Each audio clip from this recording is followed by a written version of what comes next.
बहुजन समाज की हर खबर पाने के लिए सब्सक्राइब करें अम्बेडकर पीपल्स वॉइस और बेल आइकन दबाएं। हाथरस की घटना के बाद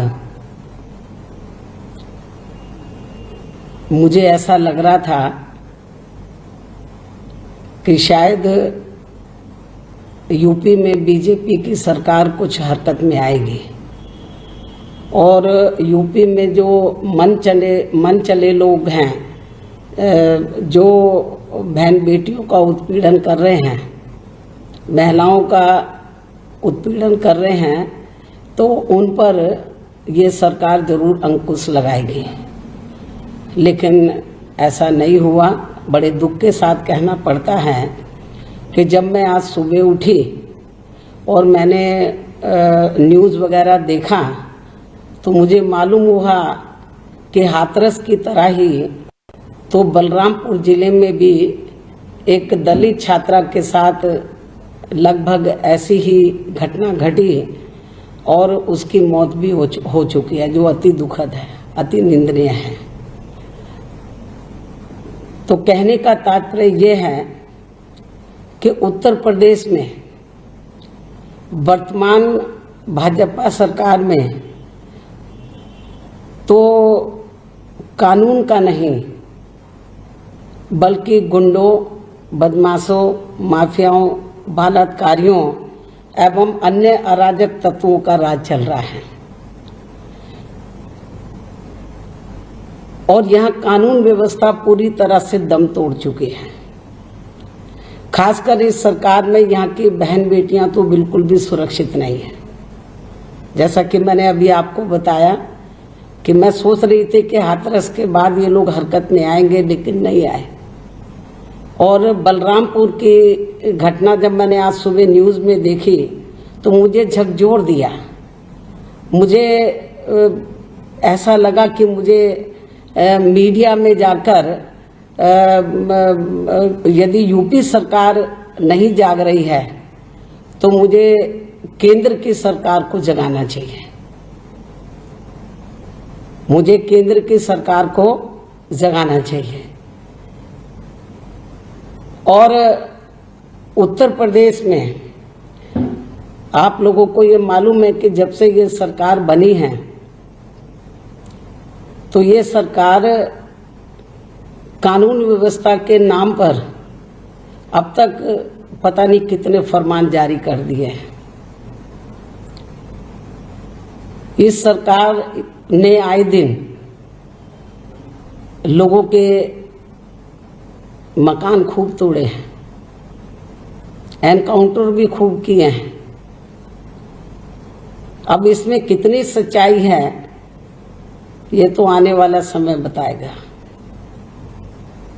लोग तो ये कहते हैं कि जो कुछ भी इन्होंने अभी तक कार्रवाई की है लोगों के मकान तोड़ने में और एनकाउंटर में, तो इसमें ईमानदारी कम है बल्कि राजनीतिक स्वार्थ ज़्यादा है।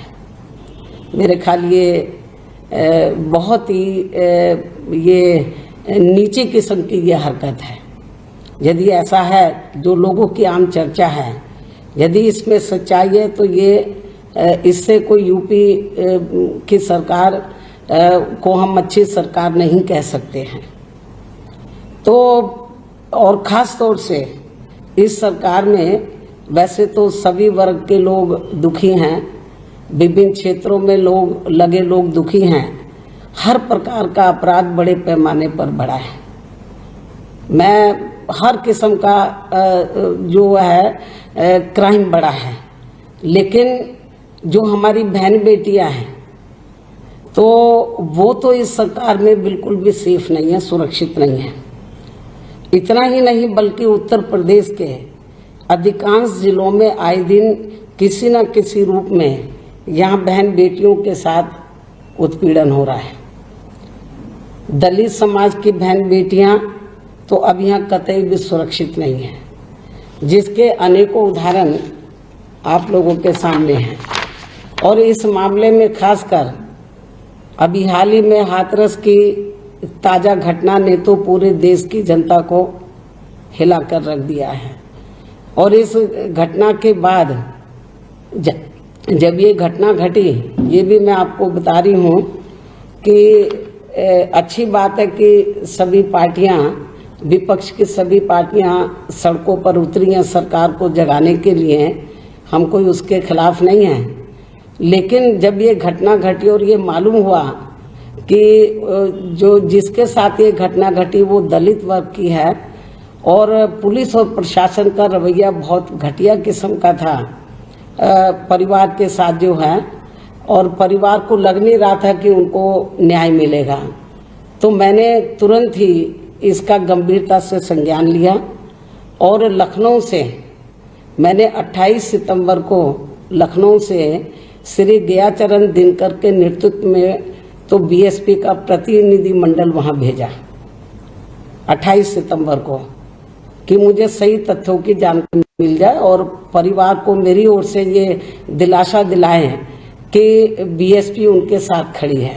और जब 28 सितंबर को श्री गयाचरण दिनकर के नेतृत्व में बीएसपी का प्रतिनिधि मंडल उधर परिवार से मिलने के लिए गया, तो वहाँ के पुलिस प्रशासन ने उनको उनके घर में नहीं जाने दिया, उनको थाने में बिठा लिया और कहा कि हम आपको नहीं जाने देंगे, तो हम उनके परिवार के लोगों को थाने में मिला देते हैं। तो परिवार के जो लड़की जिसकी मृत्यु हो गई है उसके भाई को और उसकी माँ को थाने में बुलाया गया, वहाँ उनसे मिलवाया गया। तो अब इससे आप अंदाज़ा लगा सकते हैं, और वहाँ के पुलिसकर्मी उनके सामने बैठे रहे कि ये कुछ और ना बता दे। बड़ी गंभीर बात है। जब मुझे ये सारी जानकारी मिली तो मैंने बोला ये मामला अति गंभीर है, लेकिन इत्तेफाक से तो वो लड़की जिंदा नहीं रह सकी, उसकी डेथ हो गई। और इससे भी ज़्यादा दुख की बात यह है कि डेथ होने के बाद तो पुलिस प्रशासन ने उसके परिवार को उसकी डेड बॉडी नहीं सौंपी, और उनको सौंपने की बजाय देर रात में तो उसका दाह संस्कार पुलिस प्रशासन ने खुद करा दिया और उनको परिवार के लोगों को वहां मौके पे नहीं पहुंचने दिया, उनके अंतिम दर्शन नहीं करने दिए। ये क्या है? ये जंगल राज नहीं है तो क्या है ये? और जब पीड़ित परिवार ने मीडिया में ये सारी बातें संज्ञान में लाई तो मैं समझती हूँ कि ये बहुत ही ये देखकर बड़ा दुख हुआ, और पुलिस प्रशासन इस मामले को पूरे तौर से दबाने में लगी हुई है। और मैं सोच रही थी कि जैसा मैंने शुरू में बताया कि सरकार शायद हरकत में आएगी, बहन बेटियों की हिफाजत के लिए कुछ सख्त कदम उठाएगी, लेकिन ऐसा नहीं किया। कुछ ही घंटों में तो बलरामपुर में एक दलित छात्रा की जिस तरीके से उसके साथ गैंग रेप किया, फिर उसकी हत्या की गई, ये दोनों घटनाएं ऐसी लग रही हैं हाथरस और बलरामपुर की वो निर्भय कांड की याद दिलाती है। बहुत बुरा हुआ है। और इतना ही नहीं, पिछले कुछ घंटों में आजमगढ़ में, फतेहपुर में, झांसी में, बागपत में, बुलंदशहर में बहुत ऐसी घटनाएं घटी हैं कुछ महिला उत्पीड़न की।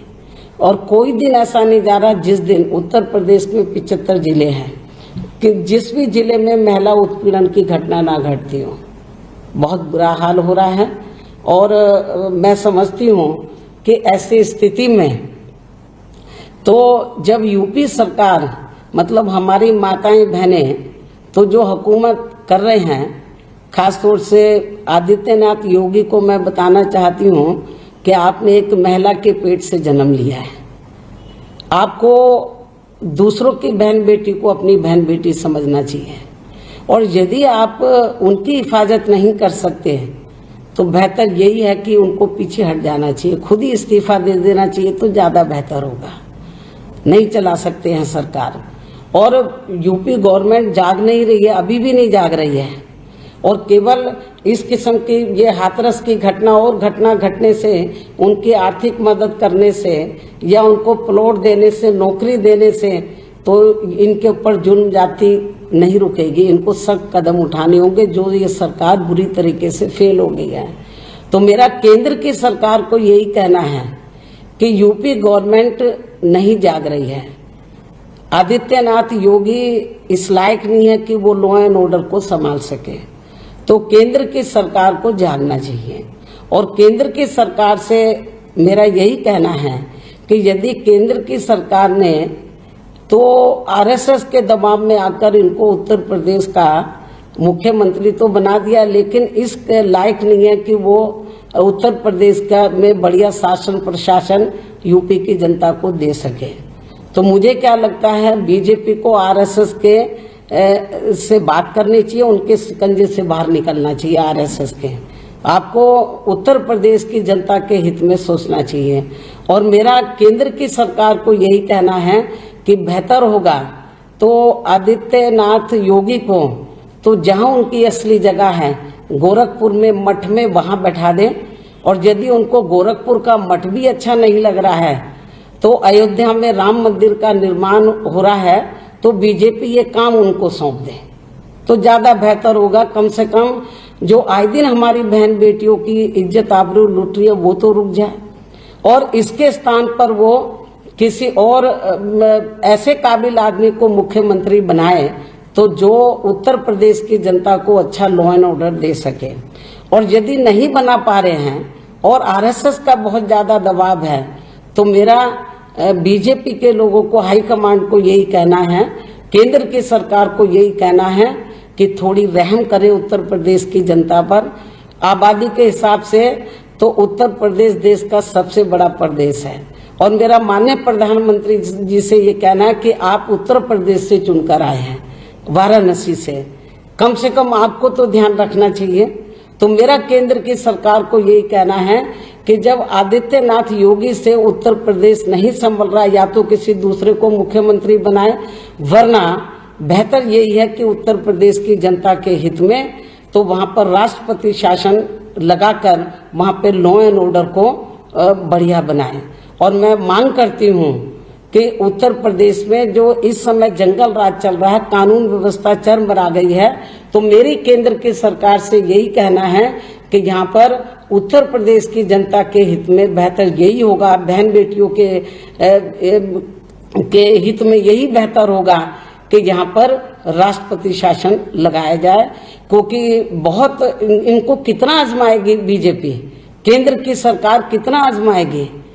अब तो यूपी में असेंबली के चुनाव के लिए ज्यादा समय नहीं बचा है, तो जब इनके बस की नहीं है सरकार चलाना, तो बेहतर यही है कि या तो नेतृत्व परिवर्तन करें या फिर यहाँ पर प्रेसिडेंट रूल लगाकर उत्तर प्रदेश की जनता को, यहाँ पर जो गुंडे बदमाश है, माफिया हैं, अराजक तत्व है, मन चले लोग हैं, जो बहन बेटियों की बिल्कुल भी इज्जत का ध्यान नहीं रख रहे हैं, मैं समझती हूँ कि उनको, इनसे जो जनता त्राही त्राही कर रही है, त्रस्त है, तो उनसे बचाने के लिए यहाँ पर प्रेसिडेंट रूल लगाए। तो ये भी मेरी केंद्र की सरकार से ये पुरजोर मांग है। और आज मुझे विवश होकर, खास तौर से मैं सोच रही, मैंने पहले भी बताया, फिर इस बात को रिपीट कर रही हूँ, तो जब मैंने बलरामपुर की घटना हाथरस के बाद कुछ ही घंटों में इधर ये घटना देखी मैंने बलरामपुर में दलित वर्ग के साथ, वैसे तो सभी समाज की बहन बेटियां यहाँ सुरक्षित नहीं हैं,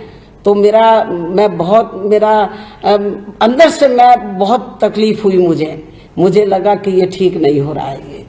तो इसलिए मैं आज मीडिया में क्यों आई हूँ सुबह, मेरे को एक एक मिनट बलरामपुर की घटना देखने के बाद ऐसा लग रहा था कि मुझे मीडिया में जाकर तो केंद्र की सरकार को आगाह करना चाहिए कि बहुत हो गया है, अब बहुत ज्यादा हो गया, अति हो गई है। केंद्र की सरकार को उत्तर प्रदेश की जनता के हित में सख्त कदम उठाना होगा। और सख्त कदम यही है कि इनको यहाँ पर बेहतर यही है कि प्रेसिडेंट रूल लगाए, नहीं तो बहुत बुरा हो जाएगा, जनता बिल्कुल माफ नहीं करेगी और इसका जो बुरा असर है पूरे देश पर पड़ेगा। और मुझे पूरी उम्मीद है कि केंद्र की सरकार तो मेरी जो खास तौर से लॉ एंड ऑर्डर को लेकर और बहन बेटियों को लेकर जो मेरे दिल की भावना है उनकी कदर करते हुए, तो मेरे ख्याल ये कदम केंद्र की सरकार को जरूर उठाना चाहिए। और मैंने कई बार जबकि उत्तर प्रदेश के मुख्यमंत्री को कई बार बोला कि यदि आप उत्तर प्रदेश में बेहतरीन कानून व्यवस्था चाहते हैं तो आपको जो है बिना हिचकिचाहट के, तो यूपी में जो बीएसपी की 4 बार सरकार रही है, बीएसपी के नेतृत्व में, मैंने किस तरीके से गुंडों, बदमाशों और माफियाओं को, तो उनको मैंने उनके खिलाफ सख्त कार्रवाई की, राजनीतिक द्वेष की भावना से नहीं, और बहन बेटियों की इज्जत की मैंने हिफाजत की। और इस मामले में मैंने दलगत राजनीति से ऊपर उठकर, यदि मुझे लगा कि हमारी पार्टी के आदमी ने भी गलत काम किया तो उसको भी मैंने जेल की सलाखों के पीछे भेजा है। तो इसलिए मेरा यही कहना है, मैंने शुरू में ही कहा था कि इसमें कोई आपको हिचकिचाहट नहीं करना चाहिए। यदि आपको मेरी सरकार ने जो सख्त कदम उठाए थे उसकी नकल कर लेते, 50% भी कर लेते, तो मेरे ख्याल लॉ एंड ऑर्डर सुधर जाता, लेकिन ऐसा नहीं किया और बहुत बुरा हुआ है। आए दिन फरमान जारी होते रहते हैं, नए नए कानून बनते रहते हैं लॉ एंड ऑर्डर को लेकर, लेकिन कुछ नहीं हो रहा है जमीन के ऊपर। तो मेरा यही कहना है कि अब अति हो चुकी है। अब मुझे पूरा भरोसा हो गया है, 99 नहीं 100% पूरा भरोसा हो गया है कि वर्तमान में उत्तर प्रदेश के जो मुख्यमंत्री है तो ये यूपी की सरकार को चलाने में सक्षम नहीं है। तो बेहतर यही है कि आप या तो नेतृत्व परिवर्तन करें, और यदि आप नहीं कर पा रहे हैं तो यहाँ पर प्रेसिडेंट रूल लगाए, कम से कम उत्तर प्रदेश की जनता के ऊपर रहम करें, यही मेरी अपील है। धन्यवाद।